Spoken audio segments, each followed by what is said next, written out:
just a couple of more, maybe a minute or two more. My computer says 2:00, but the clock on the wall says 1:59. I'm an analog kind of guy, you know. Yeah. I like those old watches with the hands on them that none of the kids these days can read. I would be in class and like students would ask me what time is it, and I'd say, "Look at the clock; it's right there." And they're like, "I don't know how to read that." Oh my gosh. They don't know how to Yeah. read cursive handwriting either. Oh, I know. Well, they don't know how to write in cursive. I don't know how to write it. In my attempts to write in cursive, it's practically sinful. Oh, wow. Okay, well, I guess we can start now, huh? Yeah. Yes. All right, well, welcome to the Enrique's Journey Socratic Seminar, October 31, 2017. And because it's Halloween, I have made the first slide orange with pumpkins. I thought that would be apropos. I like that word apropos.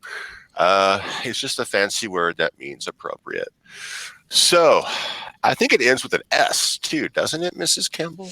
Yes, it's apropos. Yeah. Yep. Okay, so here we go. In the afterword, Nazario describes the disagreement between Lourdes and Enrique. And she writes, Enrique and Lourdes disagree about the impact of immigration on the United States. Enrique says that were he an American citizen, he would want to restrict illegal immigration. Like most on his paint crew, he explains, he gets paid cash under the table, which is to say that he does not contribute taxes on what he earns. He uses publicly provided services, including emergency medical care, and he sends a portion of his income to Honduras rather than spending it in his community. But Lourdes disagrees. To her, immigrant labor is the engine that helps drive the American economy. Wow, that's a great metaphor. Immigrants like her, she says, work hard at jobs no American wants to do, and at least not for a minimum wage, and provide goods and services to all Americans at reasonable prices. So, do you guys understand these 2 points of view, Enrique's point of view and Lourdes's point of view? Could we quickly summarize them? Why don't you, Miriam, summarize Enrique's point of view? I think he means as in he wants to restrict immigration, legal immigration, because he doesn't maybe get paid enough, and he, instead of getting taxes back, he just he gets paid on the table, meaning it's less money for him. Yeah. Well, basically, I think what he's saying, just to add a little bit more to what you said, is that if he were in charge of deciding if people could immigrate illegally to the United States or not, he would say no, even though he himself is an illegal immigrant, because he doesn't think that it's really in the best interest of America to have illegal immigration. I mean, you know, he says that illegal immigrants use publicly provided services, including emergency medical care, and they don't contribute to the tax base in the same way that citizens do because they get paid under the table. So he says there are more negatives than there are positives for America concerning illegal immigration. Does that make sense? Yeah. Okay, but Lourdes has the opposite point of view. And so Lauren, why don't you summarize Lourdes' point of view? Lourdes, I agree with her more than I agree with Enrique, only because if you think about what she's saying is that immigrant labor takes the place of what jobs Americans don't want to do. And I can see her point of view coming from family coming from a family who has a background of like being immigrants and stuff. But here she's really trying to say that much they get paid, it still really drives like the American economy. Okay, great. So I'm going to ask you a question about that in a minute. But let's go to the next slide. And so, Lauren, I think you've already answered this question, but we haven't really heard from Miriam yet in terms of who she would agree with more. So, Miriam, do you think you would agree more with Enrique's point of view or more with Lourdes's point of view concerning illegal immigration? I think I agree more with Lourdes because there's a lot of Americans that would not want to work in the fields, and most illegal immigrants work there. And I think illegal immigrants I feel like they get the worst jobs. So I think I agree more with her, even though it is something a little hard for Americans because there's more population here. But in reality, it's not that bad. Okay, good. All right. So, have you guys taken into account what Enrique said about illegal immigrants using the services that we provide here? Like, did you know that if somebody without health insurance goes into an emergency room, the emergency room has to treat that person regardless if they have health insurance or not. And if they don't have health insurance, that the hospital ends up having to pay for that treatment. So that's just, one of the things to consider when thinking about Enrique's point of view. That's kind of what he means when he talks about medical services. Yeah. Into consideration? Yeah. Yeah. Okay, good. All right. So how does the issue of illegal immigration impact immigrant parents like Lourdes? What do you think about that?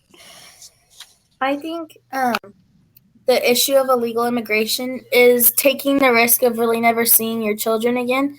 Because, like, throughout the book, it describes how when they're making the journey to America, it's really parents who have young, like, babies. They're carrying them on top of the freight trains, and dangerous thing, and it probably impacts them because not only do they have to leave their kids, but they're also risking dying and never seeing them again. Yeah, great point. What do you think, Miriam? I agree with her, but I also think once they're here in America, if they do make it, I think it's a lot of people. They can obviously racism still exists, so they face a lot of that, and also jobs, so they might not have money. So that is something that they can bad that can happen to them. Yeah, and you know what else I think? I think about like just the experience, the human experience in terms of the parents missing out on much of their children's childhoods because they have to leave, and leaving their children behind. And how do you think this may make the parents feel? Like good parents or bad parents? Bad parents. Okay, so let's go on to the next slide. How does the issue of illegal immigration impact children of immigrants? What do you both think about that? Having a parent who is or like who did take the journey to America, it really affects them because not only are they missing out on having a parent, but they're also missing out on having like the stability of having a parent them to correct them. Missing out on major like life moments and stuff like that. Yeah. And do you think the children? How do you think they feel? Do you think that? Do you think Enrique was heartbroken that his mom left? Yes, he was. He was really depressed, and he did quite a few bad stuff because he didn't have like parental guidance from his mother or father. And one of the things he does is drugs, right? Yeah. And then also Yeah. he faces the feeling of like abandonment because not only his mom left when he was only 5, and then later in the book it mentions that his dad left him, but he left him for another woman. So people in his life, he probably felt that it was best just to do drugs because he felt as if no one loved him, and that was the only way he felt better. Great. Great. And remember, his girlfriend tried to encourage him to stop using drugs, but um, that wasn't successful so much. Yes. Okay, good. How does the issue of illegal immigration impact American workers? What do you think, Miriam? I think I feel like it goes both ways. It can help them, but at the same time, there's not a lot of jobs because a lot of illegal immigrants, they sometimes end up taking the jobs, but yeah, they don't have. Sometimes American workers, I think sometimes it really matters, honestly. Yeah, and why would that be? Because illegal immigrants, they're not able to get like higher jobs. Like some Americans, for example, teachers or just at least something that's stable. Immigrants can't get something that's very, very stable. Yeah. So let's say you're an American worker and um, all illegal immigration has been stopped and all illegal immigrants have been deported. And so now there are absolutely zero illegal immigrants in America. And you go to the market and you look at the produce and you want to buy some, but what are you going to see? It's gonna be expensive. Yeah, it's going to be really expensive. So interesting, isn't it, that on one hand, American workers, some American workers feel like maybe they're unable to get the kind of job that an illegal alien has taken, but on the other hand, they benefit from low prices. Okay, so how does the issue of illegal immigration impact Border Patrol officers? What do you think? Mm,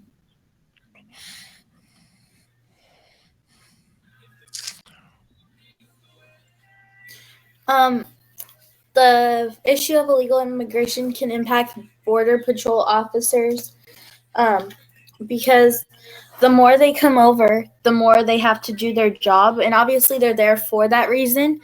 But I think from the border patrol point of view, like they see it as a really bad crime to come over illegally. But then again, that if they didn't come, the immigrants didn't cross over the border or anything, they wouldn't have to be so forceful, like against them. The book, Sonia Nazario describes how they were treated. So I don't know. It can go both ways. That like they don't need. I don't agree with border patrol, but then I do because it kind of prevents people from getting hurt or stuff like that. Okay, good. And if I put myself in the boots of a border patrol officer for like just a second, I can imagine seeing the same people crossing over and then being captured and taken back and crossing over again and being apprehended and taken back. And it's interesting, like Enrique, for example, how many times he attempted to get to America. And yeah, so here we go. How does the issue of illegal immigration impact America's economy?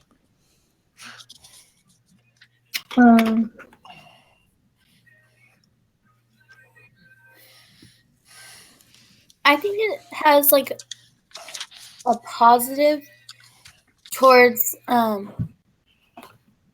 like the jobs that need workers for like say like the fields. I think it has like a positive impact on that. Okay. What about the economy at large? Like, what about the issue of the fact that illegal immigrants get paid under the table, as Enrique points out. Does that have an impact on the American economy? I think it might. Not not like so much, but I feel like it can because honestly, I don't know. Okay, what do you think, Miriam? No, I just answered, but honestly, I don't know. Oh, that was you. Okay, Yeah. I'm sorry. What do you think, Lourdes? I mean, what do you think, Lauren? Yeah, is Sorry, Lourdes in here? sorry, Lauren. I think as like a whole, or like how Enrique mentioned that they get paid under the table, I think it really does take an impact on like the finance part of the economy, only because it's only cutting into what extra money the government has to pay towards them, not really knowing where the money is going. Okay. Yeah, I think that makes sense. Yeah. Okay. Great. I think a lot of the things that aren't recognized is it is not easy for these men to get jobs, and it's that's both men and women, but there's a lot of people trying to get the same jobs, and so the business of paying under the table means they're going to be paid less than they're supposed to. It means that it's not a steady job, so it won't last. They can be easily replaced, and I think that a lot of people who make blanket statements about immigration and what the immigrant workers do, I don't think they fully comprehend what these people have to go through. When you're looking at how hard it was for Enrique to get a job, and of course it doesn't help that he's sniffing glue all the time, but it's not steady work for him. And he's actually one of the luckier ones to get that kind of work. So you just there's so many people that aren't really aware of what it's like to live in this kind of poverty. Yeah, and it's interesting, isn't it, that when Lourdes leaves Honduras, she's poor, and even after she gets to America and gets a job, she's still quite impoverished in a way. Mm-hmm. So and it's the reason she can't come back. She keeps promising that she's going to come back, but the fact of the matter is it will cost way too much money for her to come back. Yeah, I agree. great. Okay, so how does the issue of illegal immigration impact the average American citizen? Do you think it does? I don't think it really has an effect, and I could be wrong, because maybe the average American has like a steady job, they get paid really good money, but on the side they want to do these jobs that immigrants are taking, just to have an extra couple dollars, or like even a couple $100 extra just to have saved up in case of an emergency. Great. What do you think, Miriam? I think it can be, for example, like Medi-Cal. All people who can't work or have or papers, they end up still getting somehow help for like hospital or emergency or doctors, and I think that can take away many opportunities because it doesn't really mind me, but for example, like if you have an average job and if it's above a certain level of money that you earn, you can't get into health benefits. That's what I think can. But I don't really agree with it either. Okay, great. Okay, let's talk about logos, logic. What are the major claims and assertions made in this book? Here is a statement from one student. It says the major claims in this book are issues based on immigration. One claim is about how the children who travel to the U.S. are usually alone and face many dangers. Another claim is the negative effect the absence of mothers have on the migrant children. Do either of you want to add anything to that? Do you agree with it? What do you think?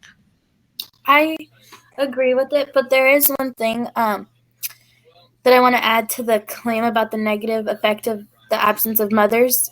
I don't think I think that it does have a negative effect, but it kind of goes more into depth of an emotional, like an emotional level for that. Like not only on the outside of having the absence of like a parent, but it actually affects the child not only physically but emotionally. Mm-hmm. Yeah. Yeah, it affects the child in a lot of ways. Yeah. What do you think, Miriam? Is there anything you want to add? Maybe another claim can be um, how illegal immigration can affect the U.S. Okay, great. Is there number two? Is there any claim that appears to be weak or unsupported? Which one? And here's what a student said. The claim that immigrants are important to the U.S. appears to be weak. Nazario did not include an abundance of evidence like the rest of her claims. She did not use immigrants who have become successful as an example of how beneficial they are to the country, nor did she include the artistic culture they have brought to America.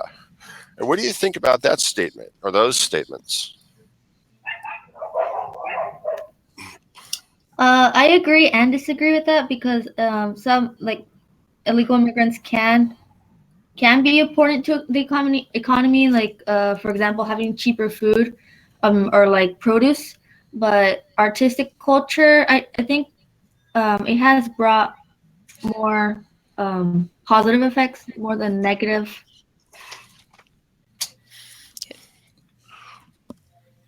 Great. Lauren, do you have anything to say? No, I actually agree with these. And I agree with Miriam also because there is some negative effects to the people who do come. And like just like Miriam said, I do agree with her. Okay, good.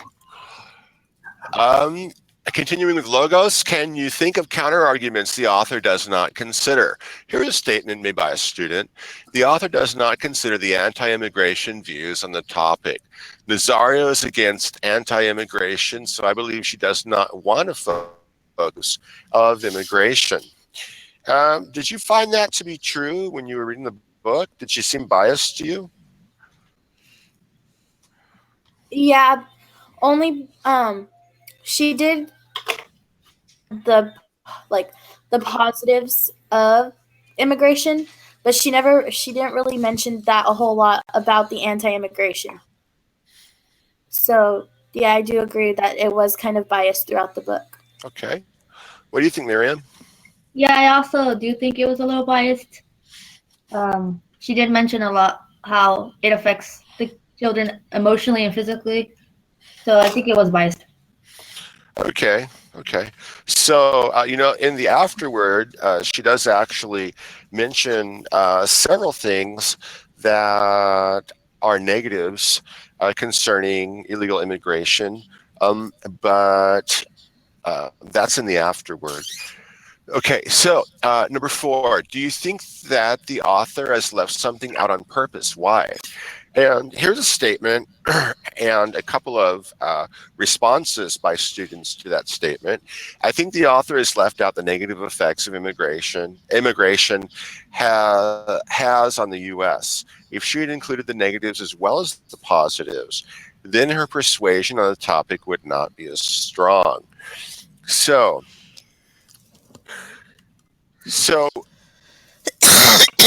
it's interesting. We're going to be talking about writing a persuasive essay pretty soon.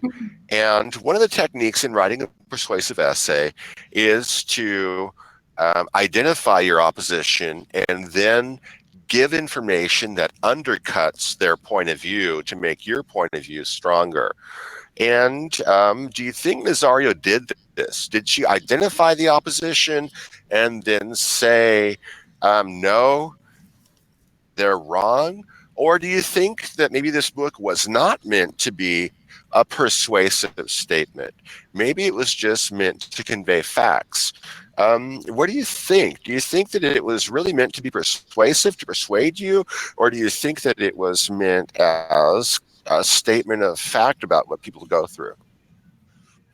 I think it's both, because she does want to persuade you into thinking that they have to pass through so many dangerous paths, but at the same time, it's just a lot of experiences. It's not really something that she wants you to persuade you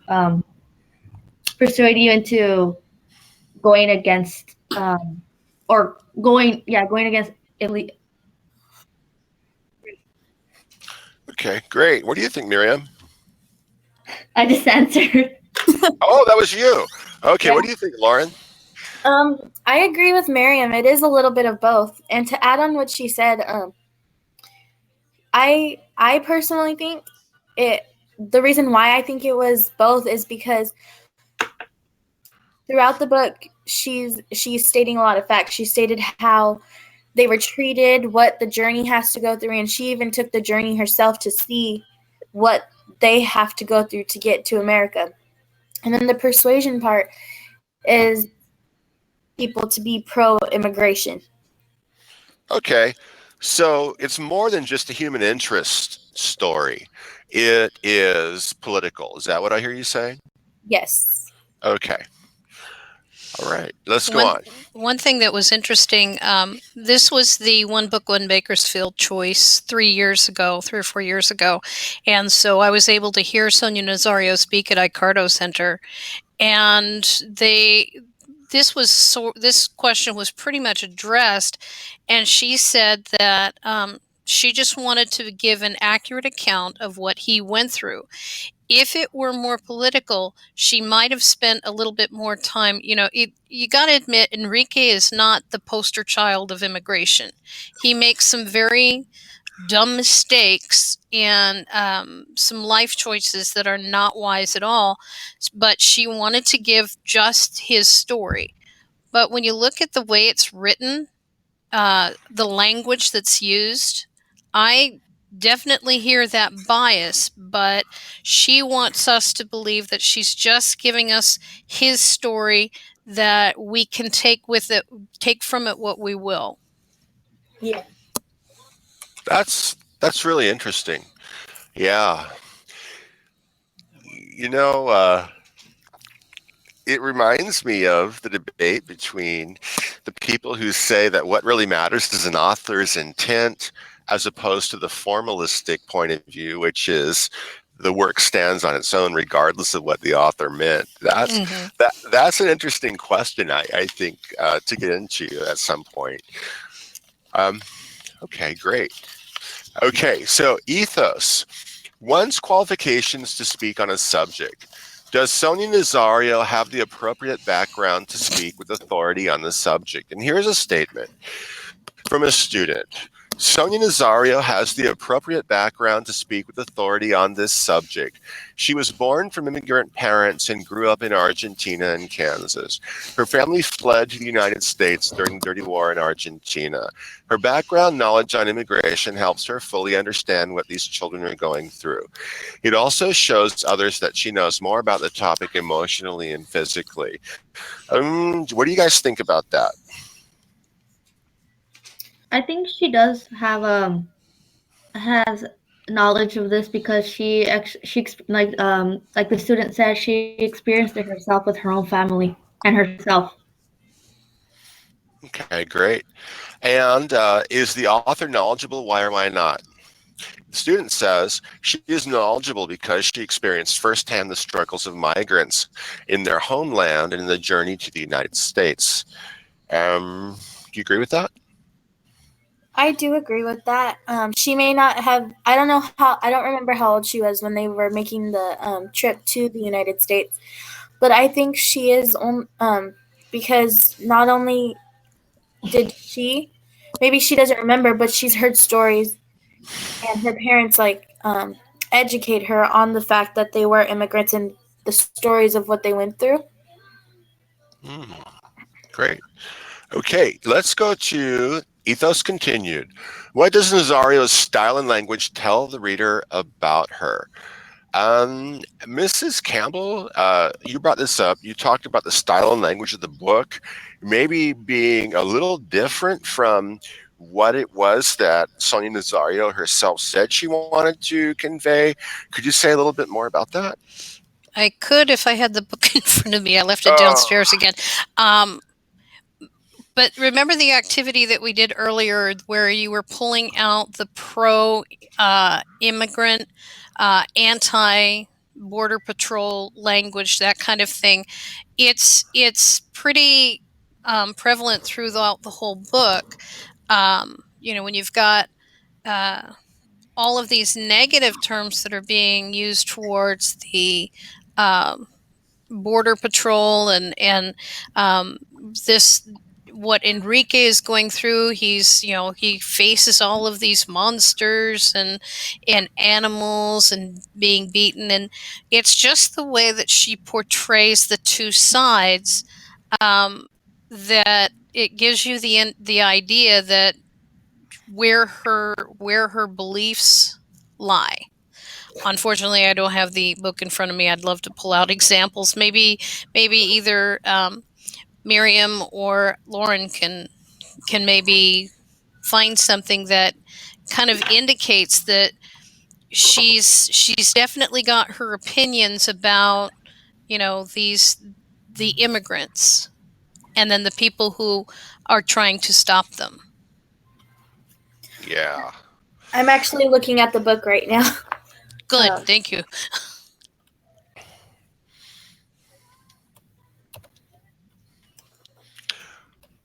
Okay, as you look, let's go to the next question. And if you come across something that is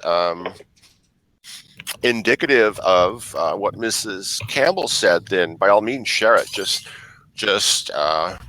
say it. Okay, does the author seem trustworthy? Number 4.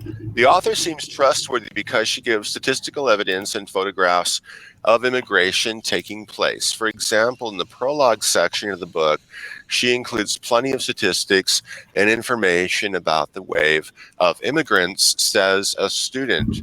Do you agree with this? Do you think these things make her more trustworthy? I think it does make her more trustworthy because not only was she stating, but she was actually giving evidence. The pictures, the statistics, like the information about what these immigrants go through. Great.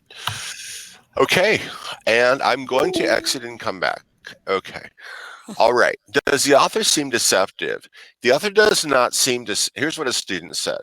The author does not seem deceptive, although her opinion on the topic causes her to only include pro-immigration facts.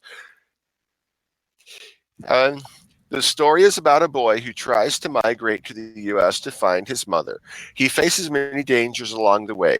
The author is using the migrant children's story to persuade you that anti-immigration is wrong. So, what we have here is a statement that says, on one level, the book seems to be about one thing, which is the story of who wants to find his mother in America and makes the journey. But underneath that, what the real message is that anti-immigration is wrong. And so that's a very interesting perspective. And I think based on what I've heard you both say already, that you would probably agree with that. What do you think?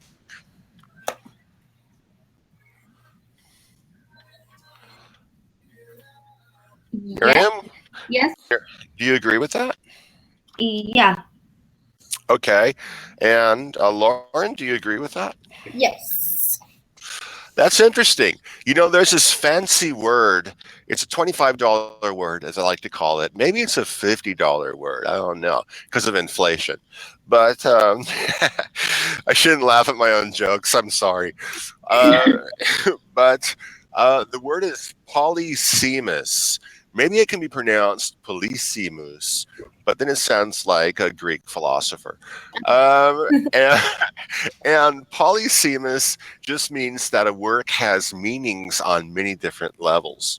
And so, like a work like Animal Farm or Mask of the Red Death, or, these are all Polyphemus works. And maybe Sonia Nazario's work is Polyphemus too. Polysemous, Polyphemus. Okay, let's go to pathos, emotion. Does Enrique's journey affect you emotionally? Which parts, which ways? Here's what a student said.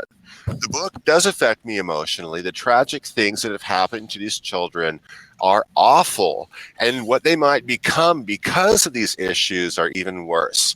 I have always been against drug use, and I just can't help but feel sad about the choices these children make because of the absence of their mother. So that's what affects that student emotionally in the book. Are there certain parts that affect either of you emotionally? The part that affected me emotionally was when the author mentioned how the immigrants were treated like animals. And personally, no matter what they're doing, they're still human and they don't deserve to be treated like that. Yeah, that's a great point. And so kind of what I hear you saying is that the treatment of illegal immigrants indicates that they have been in some way dehumanized. Is that right? Yes. Okay. Okay. All right. What do you think, Miriam? I personally think emotionally, I think it makes me feel bad for the kids because they're left alone without their mothers and they feel abandoned. So I've never felt that way because my mom's never left me, but my mom's left my mom when she was young. So I think I can agree with Enrique's point of view and also his girlfriend, which her mother also left her. Great. Good. Wow. One of the parts for me that was the most emotional was when Enrique finally got to America and he was reunited with his mother. And I expected there to be this happy ending. And instead, it was just turmoil. And that irony really affected me. I thought, oh my gosh, after everything that Enrique has been through emotionally, physically, to finally achieve his goal, get to his mom, and then have it turn out to where things are not so good. How about you, Mrs. Campbell? Were you affected emotionally by the book? I was so mad at Enrique by the end of the book. It was like he was the last person I felt sorry for. I had more sympathy for one thing, his own daughter. This is so it shows how this is cyclical with the way that there's this attitude that, well, I'm going to go to the United States and have a better life, but not really fully fathoming what that means for everybody involved. If this were just, Enrique by himself making these choices, it would be completely different. But Lourdes is making the choice based on her ability to take care of her children or the lack thereof. Then, Enrique and all his choices, you would think that he would know better, but he doesn't. And so, I didn't. I was very angry with him when I was reading that, and I was affected too by when there wasn't this great reunion, that you're expecting. But I can fully see why it didn't happen because it strikes me that Enrique was very selfish for one thing. So I may have been the wrong person to ask. No, no, no. I totally get that. I was distraught at the fact that Enrique couldn't bring himself to get over himself to treat his mother better, you know? Yeah. I agree with that too. My parents, they always tell me, like, if your decision is going to affect you, keep in mind that you have family too that it'll affect. And I can completely agree with being upset with Enrique, because it's kind of not, it's kind of generational. Like, his mom did it, and then when it came time for him, and he left his daughter, it not a curse, but it would otherwise be known as like a generational curse, because it just keeps going. Keeps going. Yeah. Yeah. Now, this may, we can look at this on the wide point of view. Really, the biggest problem is that you have the drug lords that are in control in Honduras, Nicaragua, and those countries, and there really isn't. Those people are being held hostage most of their lives. So you can see where there's need to get away from it. But at some point, Enrique had lots of opportunities to man up, and he never took them. And it's so sad that that has to happen. That country is in such turmoil. So, yeah. I agree. Great. Okay, so let's get to number 2. Do you think Nazario is trying to manipulate the reader's emotions? In which ways, at what points? And a student said, I think Nazario is trying to manipulate the reader's emotions. The author is clearly against anti-immigration, so the purpose of the book is to persuade the readers to become pro-immigration, or at least not part of the anti-immigration community. And then we have this opposing statement from another student, which says, she is not trying to manipulate, but to convey feeling in a person. How they get beat up, like Enrique experiences, as well as other children who are killed on the way just trying to look for their mothers. So I think we've already talked this point out, but we have the first statement, which basically says this is kind of a political work, and the other one saying, no, it's a human interest work. Okay. Ethos Continued. I don't know why I have 1 and 2 there. Do your emotions conflict with your logical interpretation of the arguments? And here's a statement from a student that says, my emotions occasionally conflict with my logical interpretation of the arguments. However, it is important not to let emotions get in the way of your thought process, because it can affect the interpretation entirely. Did you find that was the case for either of you, that your emotions kind of conflicted with your logical interpretation when you were reading the book?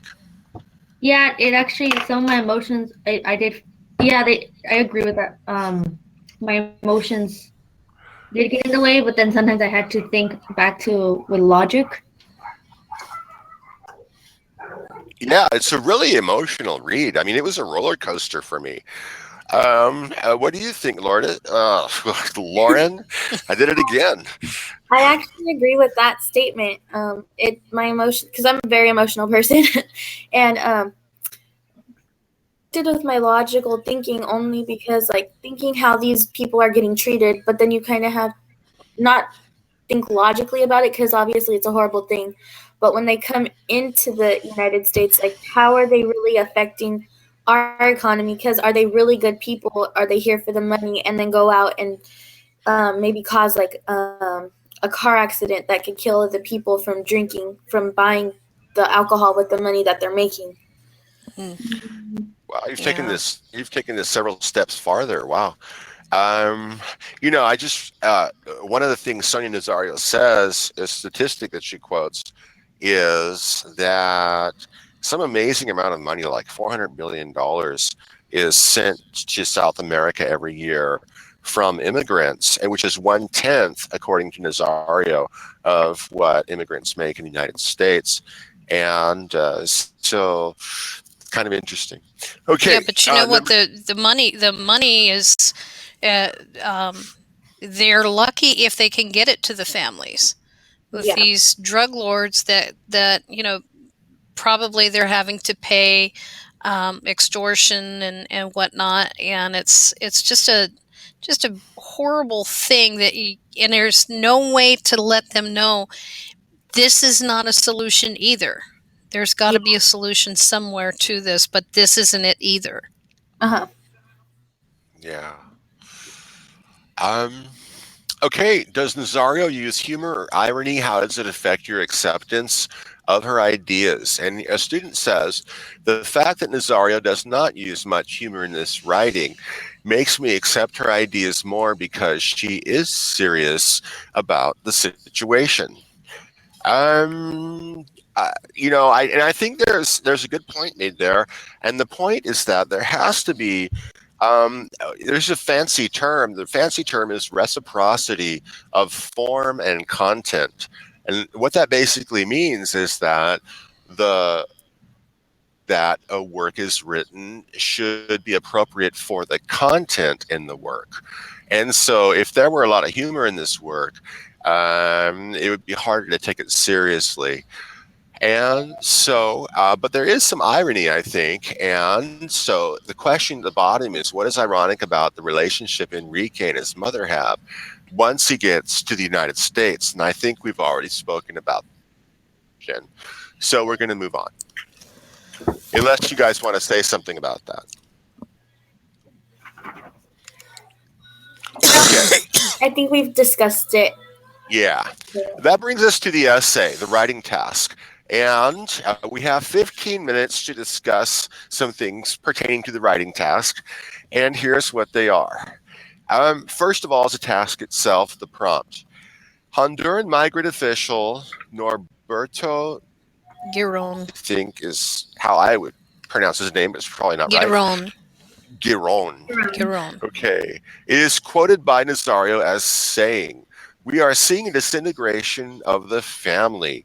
Keeping the family together, even if they are poor, is more important than leaving and improving their economic conditions." So I want to read his statement again just to make sure we totally got that. A disintegration of the family. Keeping the family together, even if they are poor, is more important than leaving and improving their economic conditions. Wow, that's a statement. So, do you agree or disagree with this statement? Do you believe that Enrique's life, as well as those of his family, would have been better overall if Lourdes had remained in Honduras rather than going to the United States to provide better financially for her children?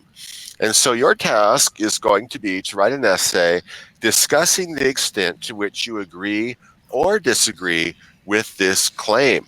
Use evidence from the text to support your argument. And that last part, use evidence from the text to support your argument, basically means you're going to have to use some statements that Nazario makes put them in as quotations into your paper, and that presupposes that you're going to have a works cited page also at the end in MLA format. So let's talk about this task quickly. So Lauren, what do you think? What's your opinion on this? Do you think that keeping the family together, even if they are poor, is more important than leaving and improving their economic conditions? I think it is important, obviously, to have your family together, but if you're trying to improve a better living,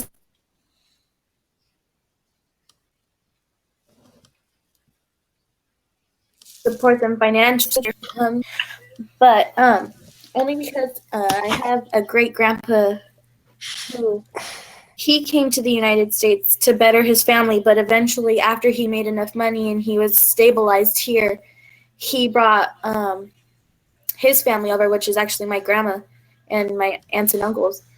And they're actually still here to this day, and they're pretty well off. But he still kept his family together, just at a later time. He kept the promise that Lourdes made to Enrique. but he had to make it himself. They trusted in my grandpa, like my family trusted in my grandpa for him to bring them over and them to get together again. That's a fascinating story. It'd be interesting to have maybe your family write that story down, like with details, and so you would have some kind of document that you could pass on to your children. Yeah. I think it's Actually, also it is. I actually never thought about that. Like, that's really interesting to have a document of like my family's history to be able to pass down to my children or other like my cousins and stuff. Yeah, you might want to get your is your great grandpa, right? Yes. Yeah. Well, go back as many generations as you can who are still alive, and get them to write down their stories, or they can tell you what their story is, and you can write it down yourself. I'll tell you another thing too. The narrative, even though it's narrative, can actually be one of the more persuasive tools. And so this is a persuasive essay, but I would bet, because this is exactly what Nazario does, it's what we've talked about. Hers is a narrative, and yet its job is to persuade. So I would bet that if you were to write this down as a narrative, but keeping in mind what the topic is, I could see this being really good evidence, especially if you can kind of find in the book some of the things that Nazario says that either ring true with your great-grandfather's story or which may be contradictory to what he actually experienced. So you might want to gather some information to see if you can use some of this towards your essay for this. Okay. And that's interesting because it would serve two purposes, right? I mean, more than two, actually. It would create a bond between you and your family. There's nothing that the previous generations probably would value more than your interest in their story. And then also on top of that, you would be able to maybe use some of that information in your essay, and you'd be able to learn more about your own history in the process of learning theirs. Yeah. Cool. All right. So, Miriam, what do you think? Do you agree with this statement or not? I actually do agree with this only because I think it can hurt the child, even if they're in poverty. Like for example, Lauren has her example. That's a really good example. But my own mom, she had like 8 other brothers and sisters, and my grandma, they left, and so since she left them, my mom even said it was actually better if she would have stayed and we would work together, even though we were poor. It makes us more happier because you have a family together. And I also think it brings more like sorrow and depression to the kids because they're already sad, like for example without food, but now if their mother leaves them or father, whoever leaves them, it becomes, I think it makes the children worse, like self-esteem maybe, or just depression. I forgot what I was going to say, but I do agree with his statement. I even think there's at one point in the book that Enrique, the mother says, I was able to provide you with books and school supplies and clothing. And he just comes right back and he says, what good are those if I don't have my mother? Yeah. So definitely, there's a lot of strong evidence for that position. Yeah. It's interesting we're talking about happiness in a certain way because for one of my other classes, I actually found some TED Talks on YouTube about happiness, and I posted them for my classes. And one statement that was made, there was a Harvard study that was done on happiness, and it lasted 70 years. And what they found over these 70 years was that it's not money that makes people happy. It's relationships that make people happy. And so I think that's what you guys are saying. Yeah. Yeah, and a while ago, to add on to that, there's this thing. One of my cousins, she was taking a psychological class for one of her college credits, I believe, and there was a study that a child needs at least 5 hugs a day to keep them sad, like happy, and 5 hugs a day than rather have my mom leave and try and find money instead of being there with me. Yeah. Wow. Also, I was going to mention, for example, I believe in the Bible. So the Bible says that money doesn't bring true happiness because it's a possession. Possessions don't bring you happiness. It's like she said, a child needs their mother to progress, like, emotionally, because without their parents, they don't get discipline, like right discipline. Even though they're like, for example, Enrique, he was left with his grandma, but his grandma, it's harder for them because they're not disciplined by their mother. If you're disciplined by someone that loves you, you'll understand why you're disciplined. That's why I think it's important. The statement that family should just stay together, even without money. Good. Okay, good. So we have an idea of what our stances are on the topic, and we have a few minutes left. And so I want to go over the basics of writing a persuasive essay with you guys. Or an argument essay, as it's sometimes called. And so, number one, when writing a persuasive essay, it's necessary to pick a side. You can't waffle. You can't say, well, I kind of think this, but I also kind of think that. You have to pick a side, and you have to support that side. Number two, you must present arguments as to why your side is the correct side to be on. So, and this is where a lot of students stop. They think they presented their evidence for their side, and that should be persuasive enough. If that student were someone like a great scholar, maybe that would fly. But the thing is, most people, including myself, would have to do more than that. And so what you have to do is, number three, you must also present arguments as to why the opposite side is the wrong side to be on. And so you can begin a sentence like this. My opponents would say that, whatever.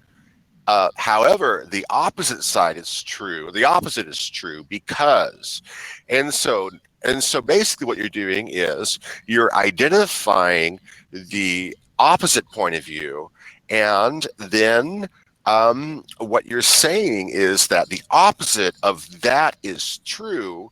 Your point of view is true because.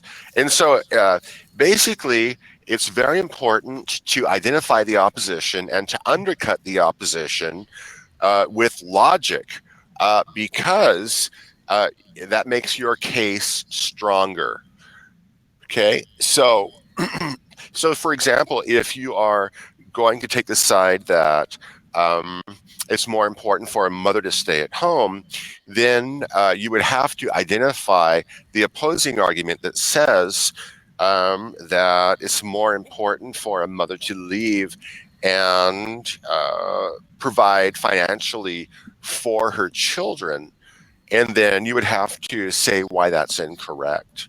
And that would bolster or support your argument. Does that make any sense?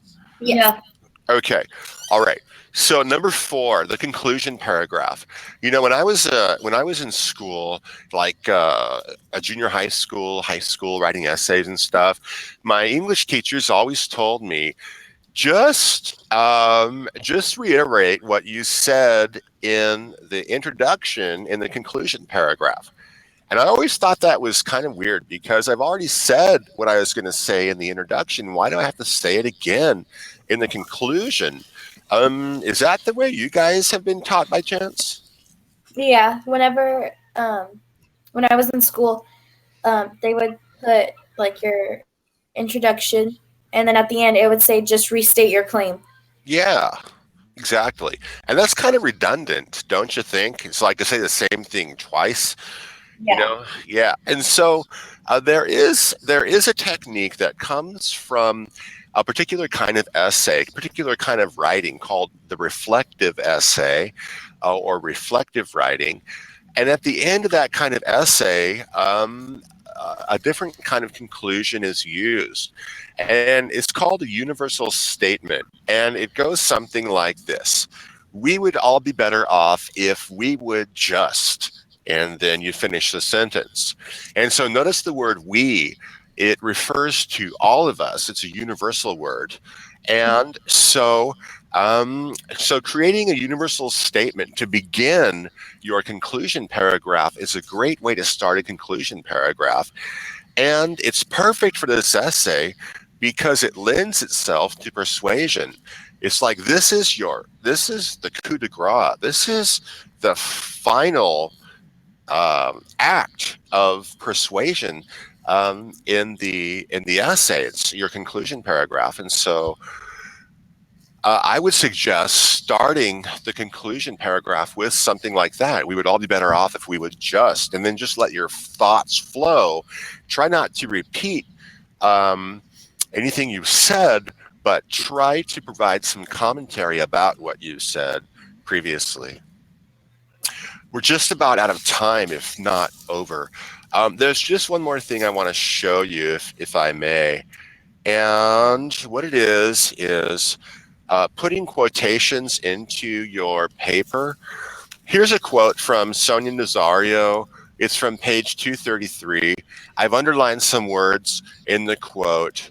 And what I want you to notice is that in the paragraph that I write about these two sentences, I don't use the entire two sentences as quotes.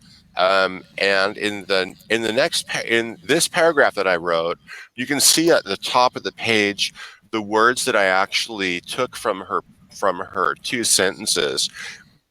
And I've used those words. They're in green on the page in my own sentences.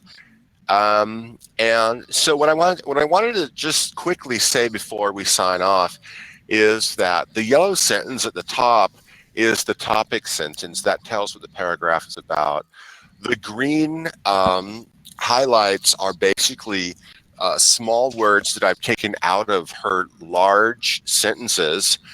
And certainly I've documented them, as you can see, in Nazario 233. And then the kind of beige color is my commentary about those words. And so I just want to end this Socratic seminar with a statement about commentary. And what I want to say is that the commentary that you write in your body paragraphs about the quotations that you use is really more important than the quotes themselves, because the commentary is basically your analysis of why the quotes are important, what they mean, how they affect the tone, or whatever it is that you're trying to prove. So I think we should probably sign off. Thank you, Mrs. Campbell, for everything. Thank you, Lauren, and thank you, Miriam. And any questions before we leave? No. Nope. I think it was a really good discussion. Thank you, ladies and gentlemen. Well, thank you all, and hey, happy Halloween! Happy Halloween. Happy Halloween. Bye-bye. Bye-bye. Bye.